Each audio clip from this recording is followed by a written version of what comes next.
सांगली जिल्हा परिषदेमध्ये सांस्कृतिक कार्यक्रमावेळी अधिकाऱ्यांनी छत्रपती शिवाजी महाराजांचा अपमान केल्याबाबत मुख्यमंत्री महाराष्ट्र राज्य माननीय नामदार एकनाथ शिंदे यांना नागरिक जागृती मंच सांगली जिल्हा सतीश साखळकर यांनी निवेदन दिले आहे। या निवेदनात म्हटले आहे की सांगली जिल्हा परिषदेमध्ये सध्या सांस्कृतिक कार्यक्रम चालू आहेत।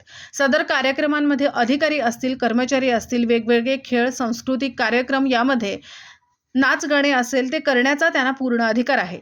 त्याबद्दल आमची कोणतीही तक्रार नाही। मात्र सदर कार्यक्रमांमध्ये झिंगाट गाण्यावर सर्व अधिकारी व कर्मचारी नाच गाण्यात मशगूल असताना छत्रपती शिवाजी महाराजांचा वेश परिधान केलेले अधिकारी हे त्या वेशभूषांमध्ये झिंगाट गाण्यावर नाचत होते। त्यामध्ये छत्रपती शिवाजी महाराजांचा त्यांनी घोर अपमान केलेला आहे। त्याबाबत त्यांच्यावर योग्य ती कारवाई करण्यात यावी, अन्यथा राज्य सरकारला महाराजांच्या बद्दल आत्मीयता शिल्लक राहिलेली नाही असा मेसेज जाईल व सर्व शिवप्रेमींना घेऊन आम्हाला आंदोलन करावे लागेल। याबाबत माननीय नामदार सुरेश भाऊ खाडे, कामगार मंत्री तथा पालकमंत्री सांगली जिल्हा व जिल्हाधिकारी सांगली जिल्हा यांना प्रत पाठवण्यात आली आहे।